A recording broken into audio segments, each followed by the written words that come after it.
Hey everybody, thanks for coming. I had to do a weird title. This is how you get the clicks and the attention, right? Something that doesn't really make a whole lot of sense. My name is Chad Sanderson. I'm a CEO of a company called Gable AI.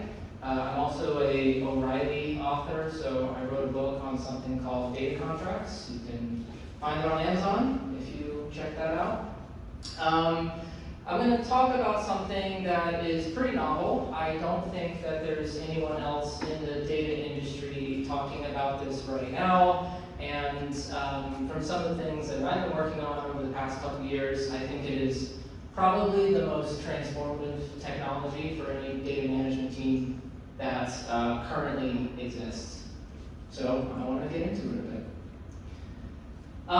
Okay, so where data quality, data management, data engineering is today is that it focuses a lot on data, obviously. And when I say data, what I'm talking about is records, right? It's records, something that's sitting in a table, in a database that we're evaluating, we're running data quality checks on, we're monitoring, and we're building pipelines for.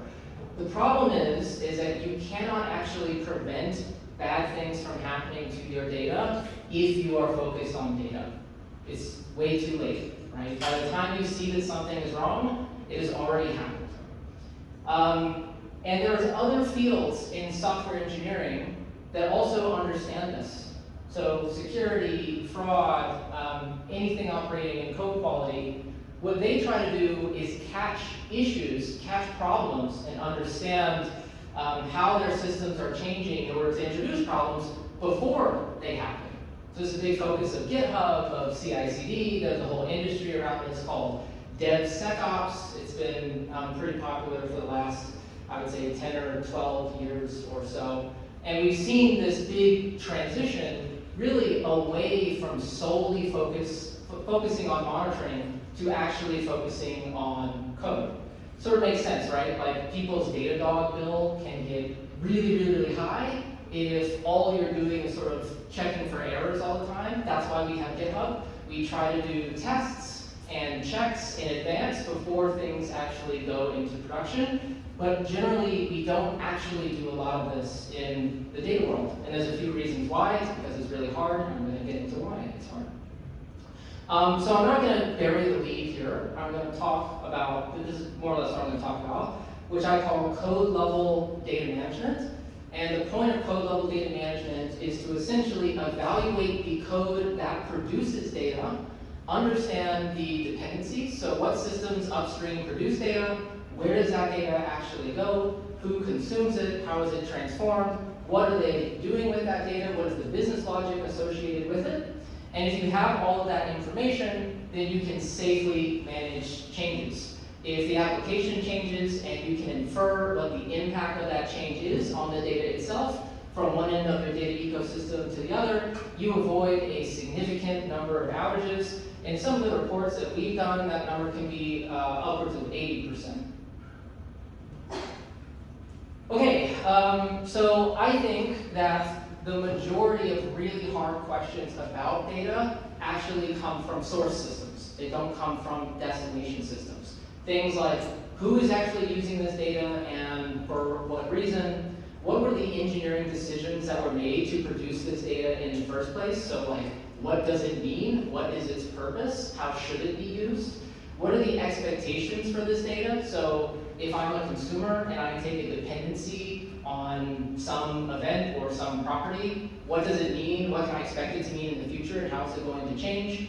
When things do change, what is the process? Who gets to decide if a change is good or bad? That's usually based on who it might impact. And when change happens, what is the actual result, right? If I want to, completely deprecate a service, or I want to do a migration, how is that going to impact everyone who has a dependency on that data? These are really, really hard problems, right? When people are doing migrations, the reason that it takes years is because they're trying to answer these, right? Who touches a thing? What are they doing with it? Where is it going? What's critical? What's not critical? And so on and so forth. This is why migrations take a really long time. I've done a lot of migrations. So if you don't have any of these answers in advance, What happens is, sort of by process of elimination, quality has to be managed reactively. Governance compliance has to be done manually after the fact, which defeats the whole purpose, in my opinion. And then data management is handled by the teams who are not creating the problems in the first place, which oftentimes falls to the data engineers. I've managed data engineering teams, I've managed many data engineering teams, and a lot of the times when something breaks, if a pipeline breaks, if data breaks, if a report doesn't look right, people come to us, but we didn't cause that problem, so why are we accountable for those problems? Doesn't make any sense, does it? Okay, so what is the impact of this? Well, the first is there's an enormous amount of outages that are related to data. One of the other issues, I'm going to go off a bit off-road for a second from my script because it just really grinds my gears, is when people talk about data flow in an organization, or they talk about data in general, they're usually talking about what's happening in a database, either an operational one or an analytical one, right? Hey, I've got Tableau set up, I've got my analytics set up, that's what data means. That's not actually what data is. Anyone that's consuming from an API is consuming data. Anyone that's moving an event through their system is consuming data. If you're populating information in the front end of a user interface, that's all data too, and all of that data actually has the exact same requirements when it comes to data management. It's just that a lot of upstream software application engineers don't know about the techniques that data engineering has been developing for the last couple decades, right? They don't use things like data lineage. They don't focus on the actual data quality, even though it would be really important for them. And my view is because they're not using these techniques, a very significant number of outages are happening that would otherwise be prevented. So a lot of times something will break, right? A front end actually breaks or something happens to a back end change, it breaks the front, whatever. And they'll say, hey, let's get everybody into a room and let's do a big triage. And the triage process is sitting together and looking through all the changes that have happened over some period of time, and then saying, well, which ones could have possibly caused this issue that I'm seeing in my front end? Yeah, you're describing a data lineage problem. That's what that is, right? Someone made a change, it affected data going somewhere else, two teams were connected to each other and they didn't know it, right? That's actually a data problem. So I think outages is a huge deal that's affected by this. Downtime, obviously, engineering outages is talking about problems. You guys understand all this, so I'm not going to spend a lot of time on it. Okay, so shift left is a concept that is present in security, present in compliance, it's present in code quality, and it effectively means you need to start putting the quality checks earlier in the software development lifecycle, right? You're not focusing on what happens after the fact, you're focused on what happens beforehand. These are all the industries that are doing this right now today: security, DevOps, CI/CD, testing, QA, compliance, and governance. And there's lots of tools for this. These tools have been around for a long time. And I would say this is the area where most companies are investing now in their quality efforts. They're putting a lot of effort and energy into this, preventing things before they happen. So the core of Shift Left is all about the application teams, the folks who are creating the data, understanding, number one, how their code is transforming and delivering data downstream, right? What are they producing? Where is it going? Who's consuming it? What are they doing with it? They also need to understand what is the quality at the moment of creation. And then third, when someone is making a code change, what is the impact of that? Both on their system and the broader tech ecosystem as well. So what does shifting left mean in the data context? It means that you're starting to apply data management best practices like lineage, like data quality, at the point that software engineers really care about, which is code, which is software.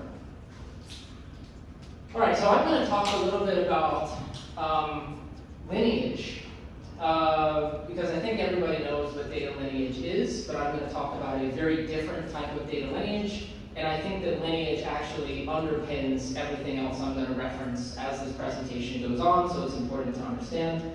I'm preaching to the choir on what lineage is, so it's really a detailed tracking, a trace of how data moves through an ecosystem, and ideally, it focuses on the origin, how data flows through transformations, ultimately to the point where it's consumed. But the reality that I've seen in most companies is that even lineage that's implemented reasonably well provides very little information about what happens outside of the database or the data lake context. And as we just talked about, that's where almost all the really useful information is in the first place. Okay, so what are some of the issues? Like there's a few, we kind of covered those, but the reason that understanding what goes on before the lake is important is because if you don't have that, you will never have ownership of data, right?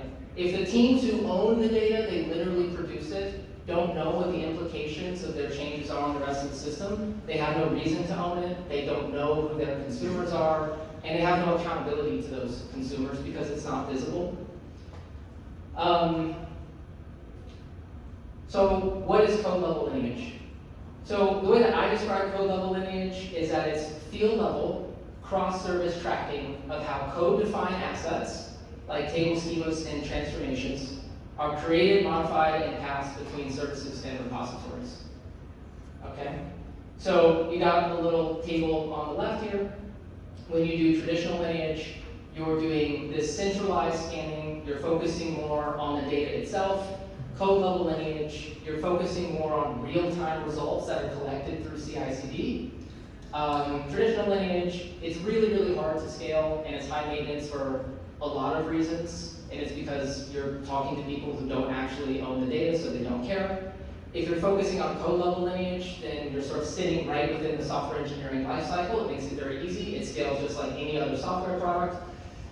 Traditional lineage is what I would call passive metadata collection. So after the fact, it's producing a whole bunch of useful metadata that maybe you can throw into a data catalog. Code level lineage is active data collection, meaning as changes are actually happening, you understand the implications of those changes on the broader ecosystem. Why hasn't something like this been done until now? The answer is it is unbelievably difficult. Or I would say before AI, it was unbelievably difficult, like bordering on impossible difficult. There are ways to actually trace data through code using declarative languages like SQL, Spark. There are tools out there that do things like this. But those are not the languages of software engineers. So more imperative sort of general purpose languages like Java, C#, Go, things like that. You have to use a very different type of tool and a very different type of system. The things that you're focused on, the patterns, is really what makes any sort of code scanning difficult. So if there's a lot of different patterns in code that you have to basically check for, it gets a lot harder. And in something like Java, the number of patterns are more or less infinite compared to something like a SQL, for example. So it's really hard. You have to use a different system for application code data scanning than for SQL and Spark. So there is this technique, and the technique is called static code analysis. And this technique has been present, the technique itself existed for about 50 years, and it's been present in the security space for about 30 years. And there are a lot of really big companies and vendors, and even this is being used at internal companies quite a lot, whose entire business model is based solely on static code analysis. So if you've heard of Coverity, which is like one of the biggest security companies out there, basically all they do is static code analysis. If you've heard of companies like maybe your company uses a Sneak or SonarQube, these maybe ring some bells. All of these companies use static code analysis as well. What underlines these systems is basically math. You are doing a mathematical inference of how a single variable moves through a code base, and you're writing rules in order to do these like binary checks along the way. And so what security companies will do is they'll say, hey, I need to check whether or not this particular code has the possibility of a SQL injection attack. And then there's a binary answer that gets returned by the system, yay or nay. And that creates this checkbox. And they'll say, well, here's rule number 1, number 2, number 3, number 4, number 5, like all the way through the hundreds of rules that they may have and the hundreds of checks that they do. And this is what security teams use to determine if their programs are secure or not. They'll do all these checks and they'll say, well, we've got 50 out of 100. That means there's 50 things we need to go in and fix in our code base. So the valuable thing about this is that it all runs pre-deployment. So every single time you basically push new code, your static analysis engine, which is sort of compiler level scanning, is going to run and then give you a result. And these things are usually really cheap and they're really fast to run, right? So it's way cheap, it's order of magnitudes cheaper than doing analysis of like log, like collecting running monitors on like hundreds of thousands of rows of data. Way, way, way cheaper. Okay, so very, very small sort of performance implications. And it's a big complement to analysis that happens at runtime. And so what you'll see in most companies is they have some balance of these. That there's some static stuff that's going, that's doing pre-deployment checks, and then there's some runtime stuff going, and they'll sort of take the two together. How does it all work? The very high level, and I didn't intend for this to be a static analysis presentation. There are people who do PhDs in this, and they can speak to it much better than I can. But the high level is that it first builds a structured representation of your entire code base. You usually go in repo by repo, run your scanner, that builds out this representation. Then there's a technique called data flow analysis, and that traces data flow basically at the field level. So you can say, I've got a field that comes in through an ingress. This is where the data comes into my program. This is every single thing that happens to that particular field as it travels through my program. And here's where it exits the program, if it does indeed exit. So if you can tie the egresses of one system to the ingresses of another system, you effectively have end-to-end field-level data tracing. Are you talking about the abstract syntax tree here? Yes, and the abstract syntax tree is a very big part of this, correct. Okay. So there are ways to then do that. I call it cross-service mapping. So I'm going out from one service into another service through config. So there's autonomous ways that you can get at that, but you can also just manually map these things together. There's a lot of really big companies, large banks, for example, Meta, Google, that are doing things like this in the data domain at pretty meaningful scale. And I think there's some articles about it. So if you want to search like how Meta does sort of like large-scale data flow security scanning, there's some really cool articles about how they do this stuff and the technology that they use.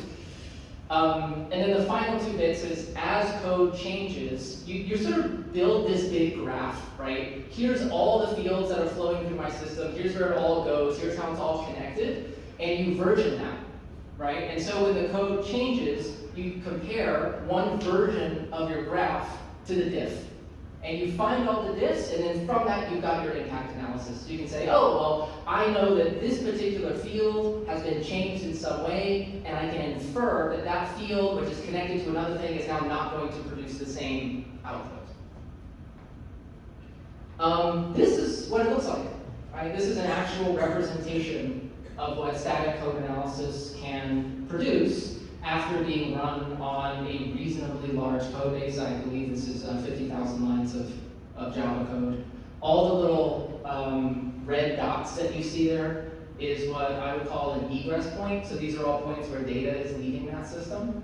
The purple dots are the ingress points. It's where data is coming in. And then all the lines is basically the connectivity, so data sort of flowing from one point to another. And if you sort of squint, I don't know how well you can see it, but there's these little orange dots as well. That's basically all the transformations in the business logic, right? So there's an enormous amount of data, an enormous amount of data movement, and a lot of context that can be collected through something like this, which is a different story, but I can get to that later. So once you have a big graph like that, there's a lot of different things that you can do with it. One of them is the code that I am changing going to modify something within my own repo? So am I changing some code that's going to cause my system to break? This is what developers are using this type of stuff for today. You can also figure out where code is used. Like, hey, I've got a function here. I need to know where in my organization that function is actually being propagated, because if I change it, it blows up everybody. And then you can also figure out, hey, if I make a change somewhere on my big code map, who are all the people that it impacts in the organization? And then finally, you can sort of do that across many services. All right, so the big question that I get when I talk about this is, cool, this sounds really awesome and everything, but why should my engineering organization actually care about trying to solve my problems in their upstream systems? And I have composed a very large list of why we should care. I'm not going to go through all of these, but the answer is, if you try to solve this type of data problem using static code analysis, you actually begin to solve problems for the software teams as well. And these are really, really major problems. So it aligns the incentives really well. And it answers questions like, hey, how does my service actually work? It was built 20 years ago, especially if you're at an enterprise company. It's really hard to onboard new engineers. And what a service is usually defined by the data flow of sort of core objects, like the data model of that service and so on and so forth. Other things like, who are my dependents? If I want to make a change, where are the impacts? How do I plan large migrations to move faster? Am I actually in compliance with the rest of my organization, and so on and so forth. This is a very different type of story from the one that I hear a lot of data teams try when they have these conversations, which is like, hey, you made a change that hurt my report. Nobody cares. They don't care. It makes my job harder. Yeah, whatever, my job's hard too. It increases our Snowflake and Databricks bill. Yeah, that's not my problem. I don't know that. That's your problem. So this sort of text in bold down here is the assumption I've been operating for basically for the last 5 or 6 years, which is, if you want to solve an upstream problem, you need to find a way to make data management useful to your producers. If it's not useful to them, if data management, data quality is not useful to them, they're just not going to do it, and they're not going to care about it point blank. Here's some of the problems you tackle, but I'm going to move through a few of these right to the value, because I think this is a good thing to communicate to leaders on why this type of initiative is important and it makes sense. There's a big bank. The bank basically had massive data quality impacts. They made changes, it hits their models. They wouldn't detect the changes to those models for long periods of time. They could tie it back to tens of millions of dollars in revenue that was lost. Huge impacts on dev productivity, yada, yada, yada. And the result of actually having what we call a context map is massive single team impact, huge big organizational impact, blah, blah, blah. All sorts of big numbers. The reality is, if you're part of an enterprise or even a fast-moving business, and you need to justify taking data management to the source, it's actually surprisingly easy to do, unlike a lot of other data initiatives, right? So if you're basically trying to say, hey, we need to do a data quality initiative, and you want to bring that to a CEO, kind of hard to make that case. A lot of times people struggle with this. But if you say, hey, I can save you $500 million a year, and here's why, CEOs listen to that. So static analysis, like I said before, is being used at scale by a lot of companies, Meta, Amazon, Google, lots of the big banks as well. And then the thing that I'm going to end on is just sort of recommendations on how you can start implementing something like this if you're interested in your own organization. There are a ton of open source static analysis tools, and a lot of them have different pros and cons. They're usually going to be language based. So you may have a different tool for a different language. It'll cover some things, it won't cover other things. The other important thing to sort of keep in mind is that they're usually built for purpose. So you have one static analysis tool that might be really, really good at identifying security vulnerabilities, another that's good at identifying certain types of code quality bugs, another that can do binary data flow. And so in order to actually answer all the questions that you need, you may have to stitch a couple inputs or outputs together, or basically say, hey, we're going to start at, there's a very large banking customer that does this. They have their own static analysis tool, and they use it to extract information about assets. Here are the schemas in code that are meaningful. And they have this big list of assets that they then push to a data catalog, and they can tie that back to owners in GitHub. So that allows them to say, this person and this team owns this schema, and we know that because they've changed it. So there's a lot of ways that you can get creative with this. And you can certainly use AI to speed up the process as well. So if you want to talk to me about that, I'm happy to help you. But the thing I wanted to end on is that this type of static analysis for data management is new. There are the biggest companies in the world that are doing it, but I think everybody should do it. I think it is a really meaningful paradigm shift. And if you have AI, especially because AI is like really good at code analysis, and you combine these two techniques together, you can start to solve problems in data management that I think have basically been unsolved for 100 years.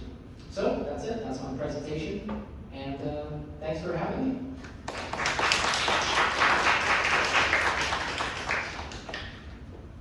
Can you go back to the static analysis table? Say again? The table just before?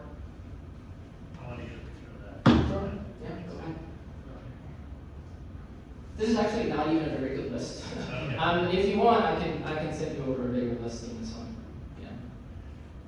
I guess another question I have is, so you're converting to an abstract syntax tree.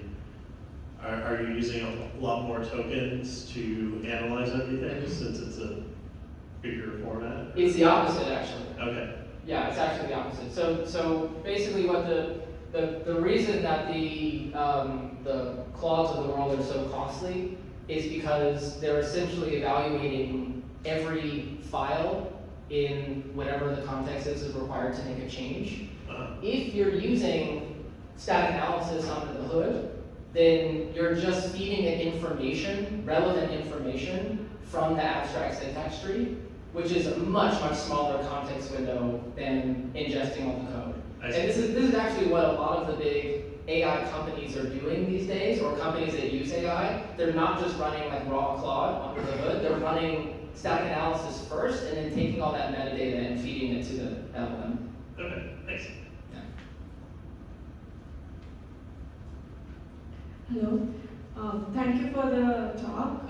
Actually, I had worked on something similar with a financial firm probably 2 years ago.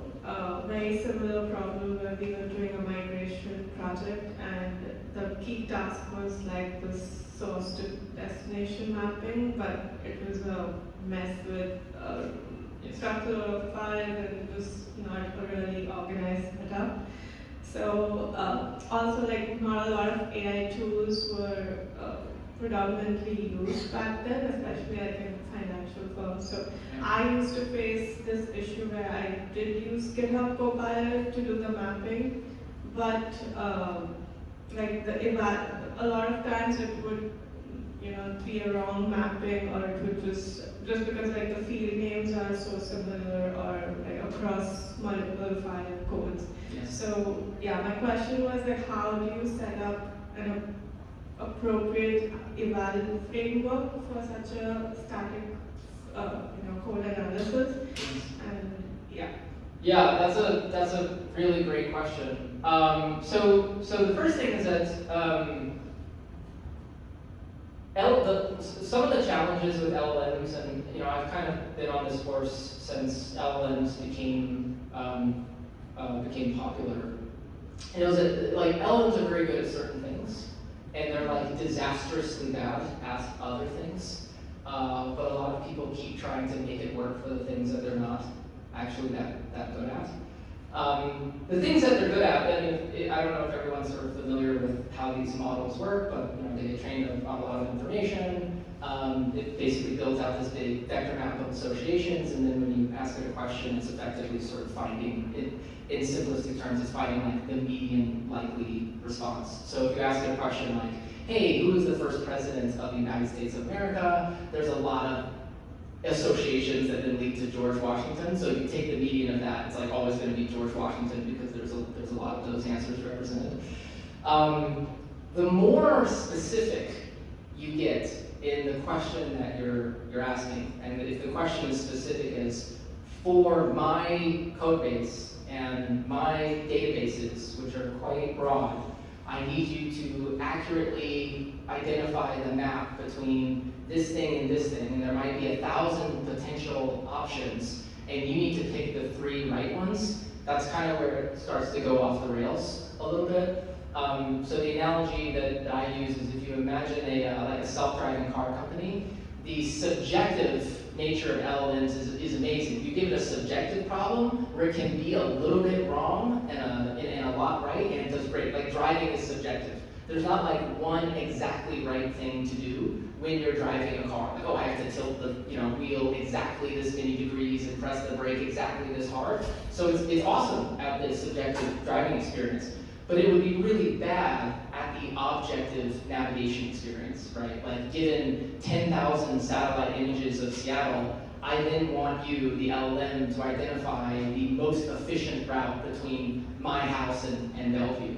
It would fail at that almost every single time. It's just sort of an explosion of complexity. And that's why I like separating these problems. So if you're doing something that requires navigation, mapping, that's deterministic, right? You want automation that's effectively doing the math, and then you layer the AI on top to do reasoning where the math is very challenging, or there might be information that your deterministic system can't access. And that's what I'm talking about here, is like that mapping process, static analysis is fantastic at that, and then you can layer AI on top as like a validation system. You can use it to fill in the gaps that it doesn't have. But the false positive rate for static systems is like much lower than an LLM. Yeah. Thank you so much.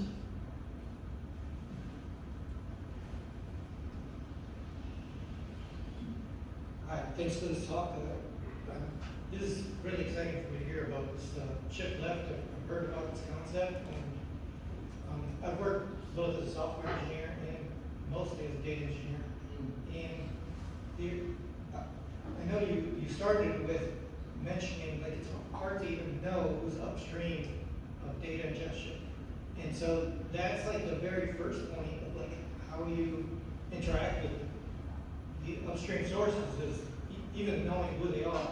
Right. But then there are some concepts, whether you're ingesting logs, which might be like semi-structured with events that are completely like maybe JSON in it, or whether you're appending more and more columns, because I've seen like hundreds of columns, and the difference changes the impact of whether you ingest it by default. If it's like a map or something, you might just ingest it and not use it yet, or whether it gets ingested at all, and you have to make changes there.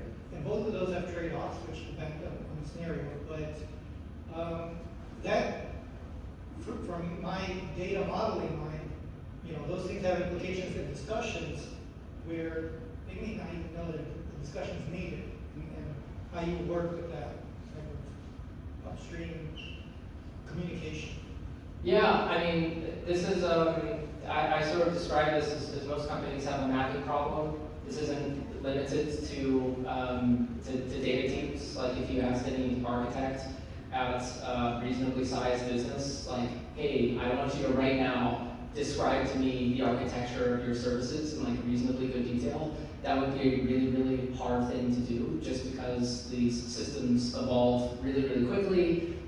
They're very complicated. And especially with AI now, it's like AI just totally blows all of that to smithereens. Like there's almost no documentation, and changes are being made that have like really huge implications, and nobody's even aware of it. So this is why, not to go back to repeatedly go back to the subject of the conversation, I think that static analysis serves a very, very meaningful role in just understanding the architecture of a system. Like what is being produced, where is it coming from? To your point, do you actually have is something being produced from like an event that's generated by a click on the front end? Is there a JSON packet that's just being passed through one service, but the team that's doing that doesn't own the data, nor do they even know what it is?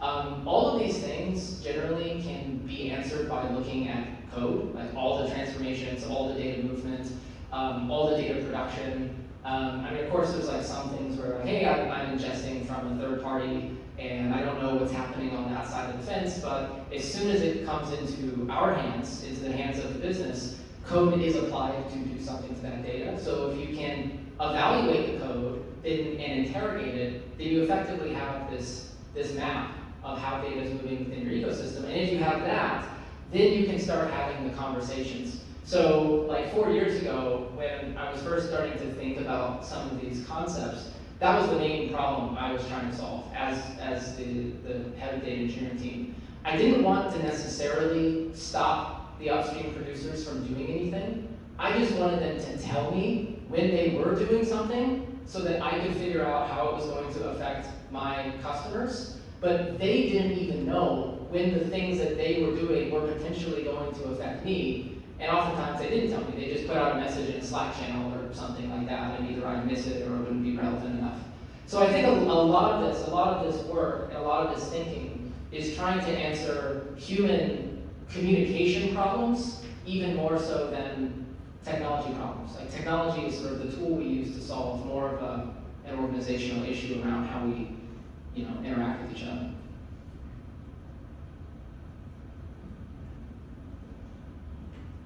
Hi, hello. Thank you for the presentation. It's really interesting. I had a question about more about your business specifically and about your moat. You mentioned that there are some competitors that do something similar, but for security purposes. So they also generate a graph, abstract syntax tree, and then they use that to identify security issues. Yeah. What's stopping them from extending that part and then also tracking data ingress egress? Ostensibly, the mapping is the hard part of the problem. Once you have that, you can do a lot with it. So do you see that as like a risk to your business? Yeah, no, it's a good question. It's a very different business model. It's not only that the technology is different. So we definitely do this. We do a lot of other things in addition to this. There's sort of bigger stories and bigger thoughts that I have, especially around AI, but it effectively took around 3 years of research because the static analysis model, to be able to run this at really large scale across like 1,000 code repositories at a time and link everything up, it just didn't exist. So this is a product of, so I would say one of the modes is just pretty deep academic research and hard math stuff. So that's one. But the other thing I would say is the business model. The way teams think about and manage and maintain data is very different from the way the teams think about and manage and maintain security. Like keeping a lineage graph up to date it requires some data product manager, like, hey, I made a change, I need to inform all the people who need to be notified about this, I need to update a graph, I need to have some way of like being able to, fix certain elements of the graph. So if, anybody can technically do anything, but if you want to go into the business of doing this for data, it really requires thinking very deeply about that experience. Yeah. Thank you.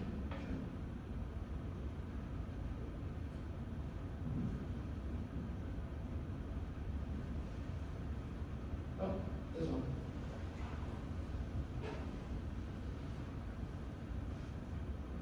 I'm curious, what is custom to each customer, and what is common across all? So, what are things that you cannot make which will work for all of your customers, and what are things that are common that just work for you? Yeah. So I think this space, in some ways, data code management is just a lot like data management in general. It's like, every company is doing something a little bit different with data, but the core layer that I guess connects them all is people care about change management. When things are changing, when things are evolving, when something new is coming, when something's being deprecated. Anyone that cares about things like that really cares about having this sort of system. Regulation is also a huge one. There are federal regulations for banks in particular that say it's not enough to just say like data is going from here to here. If you are asserting that you're anonymizing someone's social security information, you actually have to prove that. Like you have to provide evidence that you're doing that and that you're doing it in the right way. And proving that requires manually reading through code to make that happen. And so having something like this means that you can generate basically evidence packets, automatically and save years and years of work. The thing that I'm probably most excited about is AI. And we sort of started doing this type of thing before LLMs and AI came online. And now that AI is here, it's actually made my job a lot easier in a lot of ways because nobody knows what these models are actually doing. The code bases are just evolving so fast. You're effectively moving from like greenfield development to brownfield like 10 times faster than you otherwise were. And it's like, well, now I need to make sure that when my agents are making changes in my code base, they're not doing psychotic things or blowing up someone, elsewhere in the company. How do I know that if I don't have some ground truth to compare against? So there's a lot of interesting use cases there too. Yeah. Thanks. Yeah.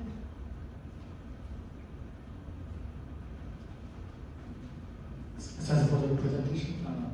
So I have a question about the big slide is the why do engineers care to change? So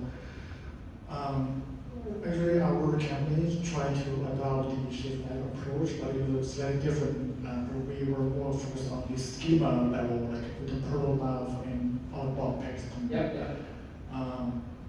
But it's similar issue, like we see some resistance from the backend engineers, like I think there are two types of resistance. Like one is they don't want to have the ownership at all. Yes. Another is they just don't probably doesn't matter to them. They don't care as long as the change we implement doesn't affect their productivity.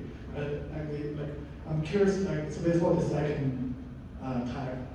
How can we don't add too much friction to their workflow to ensure they are more willing to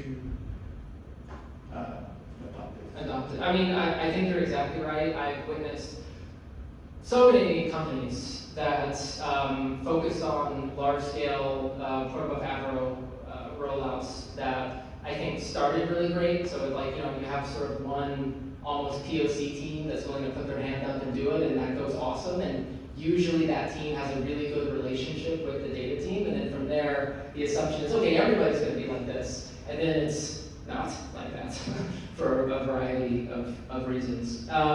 So what I think the thing that almost every software engineering team likes and will never say no to is information.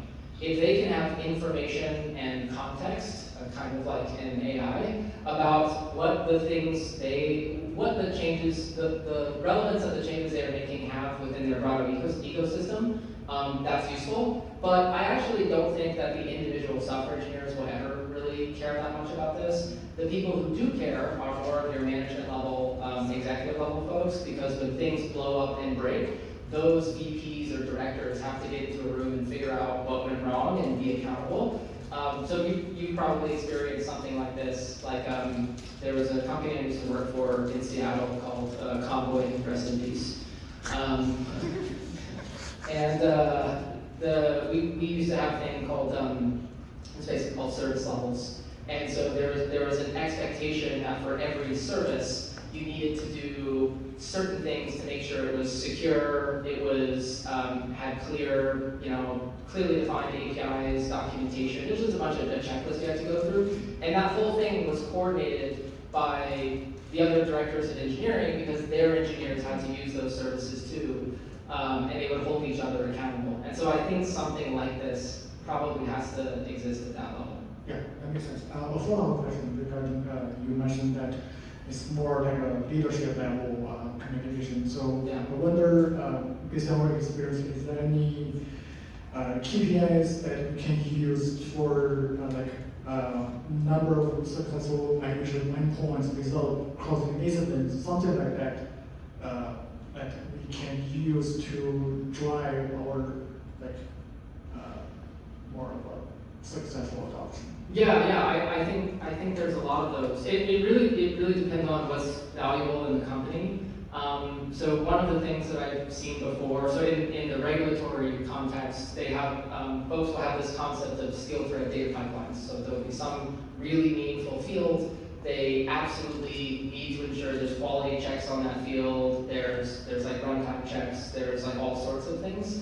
And they also need the lineage on it. And so what I've done is say, okay, well, you know, this particular team has 200 fields that are part of the skill thread. The cost to get those fields sort of fully supported in a compliant way is like X amount of money. If you apply some technology, you can get that in, you know, 30% of the time, 10% of the time, whatever. So efficiency is definitely a way to do it. I think if you're thinking of like having endpoints defined, that's very useful as long as there's a way to connect it clearly to value. Because what you don't want to say is like, oh, we've got like 100 endpoints and we need to make sure that all 100% of them are covered because it's like cool.